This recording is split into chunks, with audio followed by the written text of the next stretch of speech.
All right, we got the worst anime fumbles of all time. Fumbling is the act of ruining a perfectly good opportunity for yourself and is an unfortunate event that everyone will have to experience at some point in their life. For example, fumbling a 10 out of 10 woman of your dreams because we refuse to do this thing called showering. It's okay. We have all been there. And when it Wait. Pause. Time out. I'm pretty sure. Sarantar, what's good, gang? I am pretty sure we have all, the vast majority of us, we have fumbled a baddie in our lifetime. But I will be damned if I ever fumble a baddie because I stink. No. One shower a day goes a long way. Bars, I ain't even mean to rhyme. But hey, even two. I'll take 2 showers a day. One in the morning when I wake up, and then one in the evening after the gym ski. We taking 2, so we good. Throw on that EOS Vanilla Cashmere Lotion, Dior Sauvage, with the little sprays, you straight. But yes, back to the topic, fumbling. It brings up some PTSD, y'all. As much as they have a decent track he must be talking about the game console. It's hilarious. Cinema, they also have taken some really popular and beloved shows where the people involved with working on it and the scheduling. We shower once every 2 years. They genuinely forgot how producing an anime works, and they just absolutely Aiden, you moving crazy. The bag and leave it to rot for future coming seasons. Give me Liberty, give me Fire, give me Old Spice or I'll retire. Washington Wizards. They would drop an absolute banger of a first season or 2, and it gets everyone hooked onto the premise of the show. But then before you know it, the 2nd or 3rd season comes around, and the show just gets worse. Man, like, bro, what were these people cooking? In the first category, The Promised Neverland. Animes keep getting fumbled that we're gonna talk about is the absolute trash animation you get from these shows over time. And the first example being the infamous 7 Deadly Sins. This anime is 7 Deadly Frames. Father. Matter of fact, you can put them on the Mount Rushmore of animes that had great potential but got hoed by horrible animation, because that's literally all it is known for nowadays. It has an alright story and had an alright cast of characters, and every person I talked to about this show said that they thought it was simply good, and every single person has told me that the first 2 seasons were pretty alright, but then by the 3rd season is where everything just fell off a cliff from this point on. I think like the main reason for this, like the downgrade in animation, because like, okay, so I think for example, like One Punch Man, that's a very recent one, right? So if I'm not mistaken, I watched the video, it said that One Punch Man was originally like a passion project by like a group of, I'm not gonna say fully independent, but like animators that were established in the industry, that were in a bag and whatnot. But we all know like that gap between season 1 and season 2 was pretty long, and I think it's because they didn't have like a consistent studio like a Mappa or a WIT that was contractually signed to continue making that anime. So I feel like what happened is they just kind of went with the cheapest option, or who made sense. Cause yeah, oh, so it's true. Okay, cool. And yeah, they just don't have as much passion as the original animators that first started off. But hey, Netflix is notorious for fumbling, so I'm not surprised about 7 Deadly Frames at all. Yes, I love the first 2 seasons of 7DS. Amazing. The main character looking like a Roblox avatar that's about to reset. He looking like he has no will to live on his deathbed, trying to get Elizabeth's attention, being like, 20 days straight hoeing our blood right now. And this scene right here is literally like watching the Mona Lisa being painted, because this is why anime fans implement the word frame into every single anime that has bad animation nowadays. And this is the reason why the anime got the infamous name 7 Deadly Frames. It was so bad that it legitimately Alright then, Jelani, have a good night, gang. Culture of slander and hating on animes for decades. And bro, this wasn't even a move that the studio did to save money for the better fight scenes of the show, because the fight scenes in question looked like complete dog shit too. Just look at Meliodas versus Escanor, and this fight for real could have been tough as hell if they just decided to lock in and not rush the production. Like bro, just take a look at some of these frames. It's absolute bullshit. And then you go on the tube and there's for real people on the internet that animated this fight better than the way studio. better. It makes me mad, bro. Give me like maybe 7 days in Adobe Anime and Illustrator. I promise you, I can make that same 1 frame quality. I promise you, off like 10 YouTube tutorials. I'm doing it.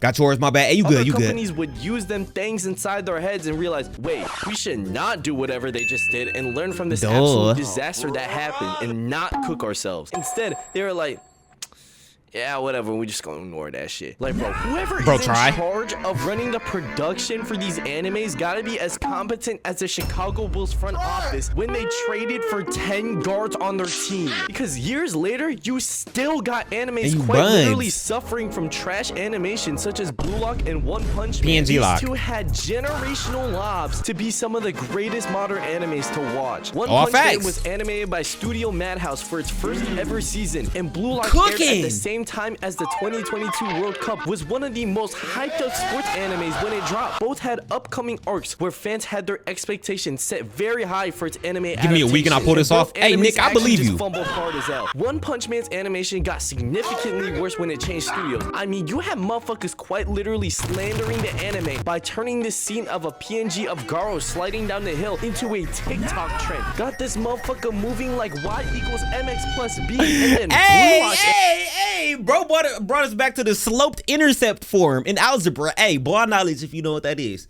You should. You should. If you graduated high school, you should. Chat, if you don't know slope intercept, load up. Get your math skills up. But oh my goodness, I didn't know that was a trend on TikTok. That is hilarious. Yo, Huncho, I got a random thought I want to hear. Yo, what's up, Trey?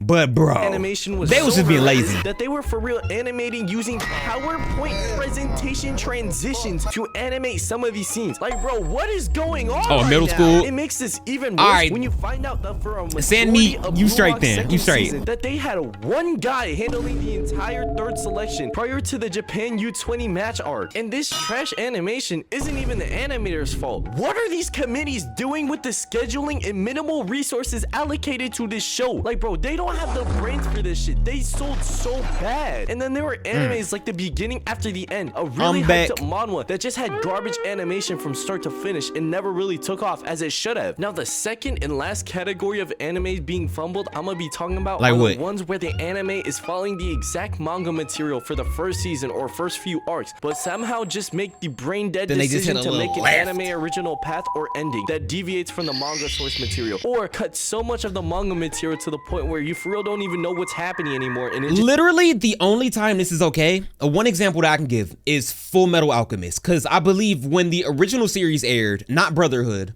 like it caught up to the manga, and the manga hadn't finished its ending, so they came up with their own. Correct me if I'm wrong, and that's why they went back and did Brotherhood, but that's literally the only excuse studios will have for me.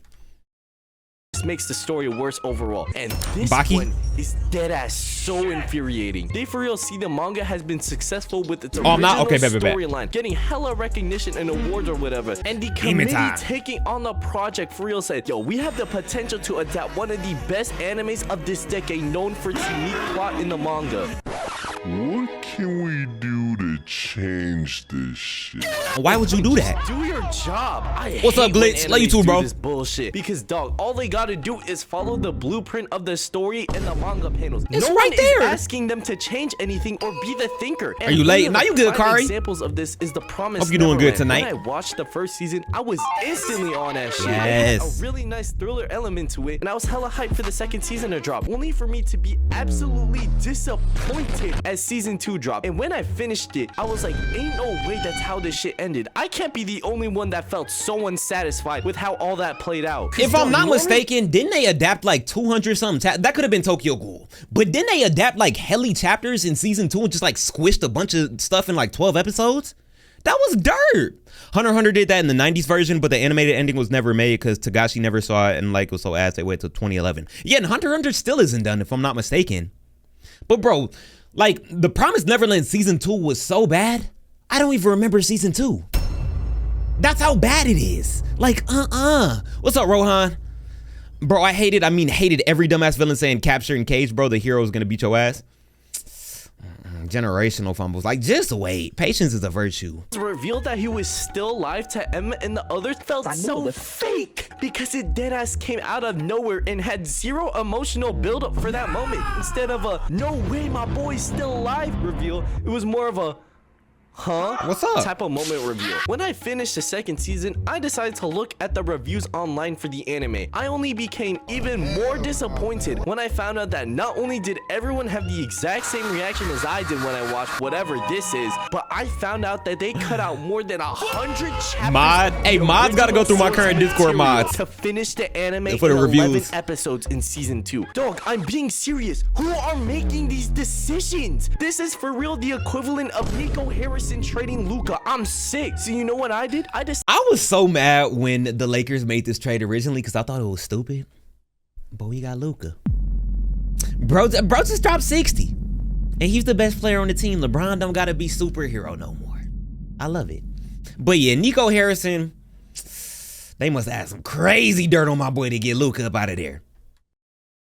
Decided to read all the chapters. What's the Discord? It should be in the description, Glitch. The anime and read the original manga ending. The join link. Bro, the Goldie Pond arc, which was supposed to be adapted in season 2, is arguably the best arc of the entire series, and they just cut it. They for real robbed the Promised Neverland anime fans of peak cinema in broad daylight. Nobody was asking these motherfuckers to be the next J.K. Rowling or the best writer known to man. All we wanted to see was the original story animated. That's it. Follow Instead, it. They To for the real T. says some.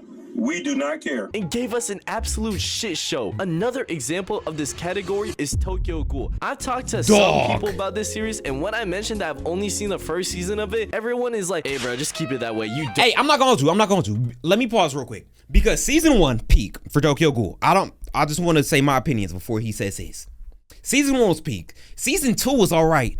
But bro, the complete culture shock from season 2 to 3, I had to go back. I'm like, wait, am I missing something? When I tell you, I was so genuinely confused. I didn't know who these new characters were. The whole world seemed to change. I'm like, bro, am I watching a different show? That's how like buns it was. I don't understand. I really know that they must like a lot of material into that short time frame. I don't know if it was 12 or 24 episodes, but bruh, there was so much like skipped over and missed. Don't want to watch whatever bullshit is the second season. But instead of listening to that advice, yo, what's good, Romario? Nah, ain't no way it can be that sorry, right? And you know what?